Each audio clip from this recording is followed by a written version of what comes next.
Hello बच्चों। तो आज हम लेसन प्लान लेके आए हैं जिसका टॉपिक है कोशिका।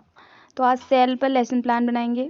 तो पिछले लेसन प्लान की तरह ही सबसे पहले आपको लेफ्ट साइड में दिनांक, कक्षा, विषय, उपविषय, अवधि, कालांश और फिर डालना है प्रकरण, टॉपिक जो आपका है।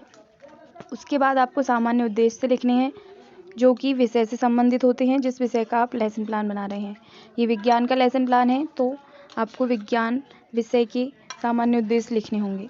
सबसे फर्स्ट है विज्ञान विषय के प्रति छात्राओं की रुचि का विकास करना। क्योंकि हम विज्ञान विषय के लेसन प्लान बनवा रहे हैं तो आपके जितने भी लेसन प्लान बनेंगे सभी में सामान्य उद्देश्य यही रहने वाले हैं, ये नहीं बदलेंगे। तो ये पाँचों सामान्य उद्देश्य आप हर लेसन प्लान में लिख सकते हैं। फिर आते हैं विशिष्ट उद्देश्य। विशिष्ट उद्देश्य हर टॉपिक के लिए अलग अलग होंगे, जो कि आपको हर टॉपिक के लिए अलग अलग लिखने होंगे। तो सबसे पहले जैसे इसमें है छात्राएं कोशिका को परिभाषित कर सकेंगी, क्योंकि इसमें एक्शन वर्ब यूज होती है जैसे कि परिभाषित करना। सेकंड है कोशिका की व्याख्या कर सकेंगी। थर्ड है कोशिका का प्रत्यास्मरण कर सकेंगी। फोर्थ है विभिन्न प्रकार की कोशिकाओं को पहचान। फिर आपको लिखनी है शिक्षण सामग्री। शिक्षण सामग्री भी सेम रहती है, चौक, डस्टर, श्यामपट्ट, संकेतक आदि।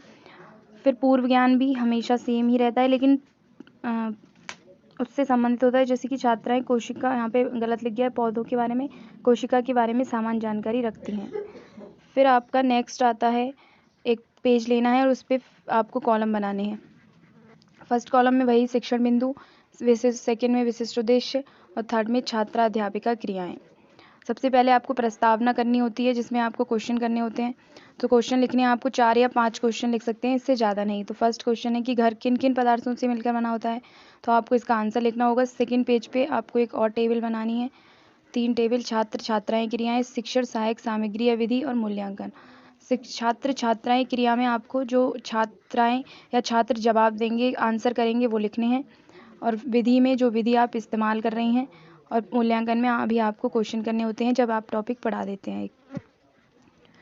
तो इधर यहाँ पे फिर आपको 4 क्वेश्चन करने हैं इस तरह से। और फिर आपको लिखना है जब लास्ट क्वेश्चन आप करेंगे कोशिका का वर्णन कीजिए, तो बच्चे नहीं बता पाते हैं, तब आपको उद्देश्य कथन लिखना है जिसमें आपको कोशिका की परिभाषा बतानी है और फिर बताना है कि बच्चों आज हम कोशिका का विस्तृत अध्ययन करेंगे। अब आपने कोशिका बता दिया, फिर आपको कोशिका की खोज जो टॉपिक लिया है, अब इसके लिए भी आपको विकासात्मक प्रश्न करने होंगे। जैसे इसमें मैंने 3 क्वेश्चन लिखे हैं, आप 3 लिख सकते हैं, 2 लिख सकते हैं, 4 हों तो 4 भी लिख सकते हैं। उसके बाद कोशिका की खोज की व्याख्या करेंगे और फिर आप यहाँ पे जैसे ये था कथन विधि, उद्देश्य कथन, तो ये कथन विधि है। विकासात्मक प्रश्न, जब प्रश्न करेंगे तो प्रश्न उत्तर विधि लिखेंगे। और यहाँ पे जब आप व्याख्या कर रहे हैं तो कोशिका दिखा रहे हैं, अगर आप कोशिका का चार्ट बना के ले गए हैं तो आपको व्याख्यान प्रदर्शन विधि डालना होगा। फिर आपको नेक्स्ट टॉपिक लेना है। नेक्स्ट टॉपिक कोशिका की आकृति है, इसमें भी विकासात्मक प्रश्न करेंगे और फिर व्याख्या करेंगे। फिर आपका नेक्स्ट होगा, और इस तरह से जब कोशिका की खोज के लिए हमने ये TLM इस्तेमाल किया था, तो आप ये इसका नमूना यहाँ चिपकाएंगे लेसन प्लान पे।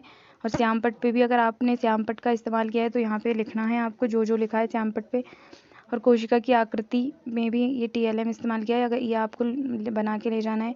फिर आते हैं मूल्यांकन प्रश्न, तो ये मूल्यांकन प्रश्न करने होते हैं अंत में आपको।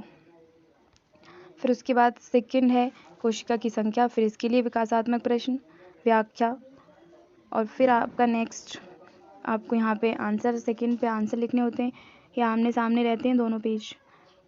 फिर आपको लिखना नेक्स्ट ये कोशिका के कार्य। फिर आते हैं अंत में पुनरावृत्ति प्रश्न। तो पुनरावृत्ति प्रश्न में आपको पहले ही बताया था कि आप लास्ट में जब पूरा टॉपिक ख़त्म हो जाता है फिर आपको क्वेश्चन करने होते हैं कि बच्चों को कितना समझ आया। इस तरह से आप इसके लिए 5 क्वेश्चन कर सकते हैं। ये देखिए 5 क्वेश्चन, 1 2 3 4 5 क्वेश्चन कर सकते हैं। और फिर उसके बाद आता है गृह कार्य। तो छात्रा अध्यापिका गृह कार्य देती है, तो वो पूछ सकती है कि कोशिका, ये गृह कार्य है कि कोशिका की संरचना, आकृति, संख्या का वर्णन कीजिए। मतलब जितना आपने पढ़ा है वो सब आप पूछ लेंगे, गृह कार्य में करने के लिए दे देंगे।